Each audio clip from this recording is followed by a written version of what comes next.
What clinical challenge was the NBrST study designed to address? And why was it important to evaluate genomic risk and molecular subtype rather than traditional clinicopathologic factors before neoadjuvant therapy? Until we had genomic subtyping and got real biologic information about the patient's tumor, all we had was essentially light microscopy and clinical factors like how old the patient is, how big is the tumor, are nodes involved or not. We knew there was a tremendous amount of heterogeneity among patients in terms of how they responded to the treatments that we saw some have a great response and some not much at all. And it was clear that genomic subtyping and understanding the biology of the individual tumor really was going to make a difference in our ability to select the right treatment for the right patient. What we really started looking at in the NBrST study was the BluePrint subtyping assay in combination with the MammaPrint assay. MammaPrint was 70 genes, BluePrint was 80 additional genes. Subtyping had been originally reported by Sorley in Peru, but this was intrinsic subtyping. It really was not looking at the interaction of the pathways that drive cancer. So we were really interested in whether or not we could correlate a given pathway activation, a given set of genomic indicators with response to chemotherapy or endocrine therapy.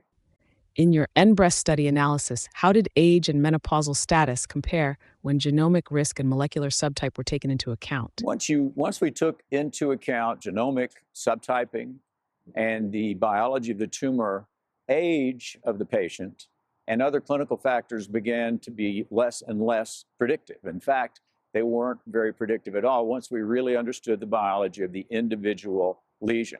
Lesions sorted out very nicely into those that were chemosensitive, and those that were endocrine sensitive, and those that really were a combination of the two. But what we don't want to do is give chemotherapy to a patient who has no benefit from it. And we certainly don't want to miss the chance to have a patient benefit if she has a tumor that's very sensitive to chemotherapy. How has this data changed conversations with patients when aligning biology, treatment intensity, and expectations? One of the biggest advances we've made is in the understanding of pre-surgical treatment. Pre-surgical treatment can be very, very important in patients who are chemosensitive or in patients who are HER2 positive. And understanding the biology of the tumor really helps us select patients who may really benefit from preoperative treatment. What we know now is that if we give preoperative treatment to patients who are very sensitive, either to chemotherapy or immunotherapy or HER2-directed therapy, if we give those patients treatment preoperatively, we can identify patients who need additional treatment afterwards, life-saving treatment, and really change survival for those patients. So subtyping with genomics helps us identify patients who really can have a survival advantage if they get preoperative treatment. We can't know that unless we know their genomic profile. In the NBrST study, data show that about 15% of ER-positive HER2-negative tumors are actually basal type by genomic profiling, and PCR carried very different prognostic meaning depending on molecular subtype. Why is PCR particularly important in the ER-positive basal subtype, and how does it change neoadjuvant treatment planning and postoperative management in clinical practice today?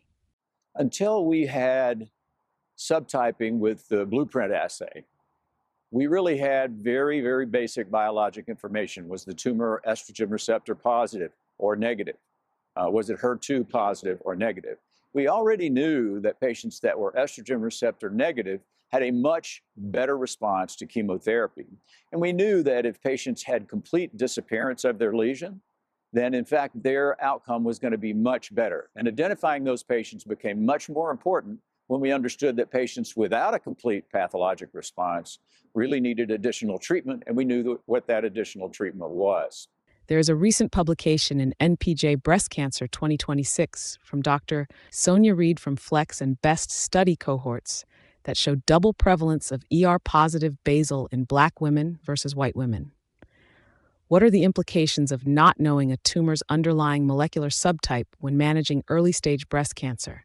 And what would you tell your fellow surgeons about the importance of molecular subtyping to personalized treatment decisions? Well, what we found out was that what we had been using whether or not the patient was estrogen receptor positive or negative wasn't good enough. It was a way to identify patients who may respond better to chemotherapy and may do better with additional treatment if they didn't have a complete disappearance of their tumor. But what we were missing was that there were a number of patients who were estrogen receptor positive who had the same benefit from chemotherapy. And that's where the 80 gene subtyping really came in. The basal subtype was apparent in about 15 to 20% of patients who otherwise we would have thought were typical luminal patients, ER positive, HER2 negative patients. But that basal subtype in 15 to 20% of those patients who we could not identify otherwise showed those to be patients who had a very high chance of a complete pathologic response, very good outcomes, and needed additional treatment if they didn't have a complete pathologic response. Now, this was important to all women who had that genomic profile, but in Black women, in the most recent publication, we find that that pattern is even more prevalent, that pattern is even more important to detect in those patients. What role do you see genomic subtyping continuing to play as neoadjuvant strategies evolve? Genomic subtyping is going to play more and more of a role as we understand it better. The original assays have been around for over 20 years now, and those assays are improving dramatically. Norman Woolmark remarked not too long ago at the Miami Breast Conference how sad it was that we hadn't done much progress. We hadn't had much progress since 20 years ago when these assays were developed. So we expect further refinement of the assays, better subtyping, better discrimination between lesions that might respond to one treatment but not another treatment. In fact, that is something that just recently the NCCN recognized when looking at the MammaPrint high 2 category. Those patients appear to really have a benefit with anthracycline treatment, whereas the patients in the so-called high 1 category don't appear to have that benefit. Anthracycline treatment has toxicity, and we don't want to give it to patients who don't benefit. On the other hand, if a patient really is going to have a benefit, that's the patient that needs it.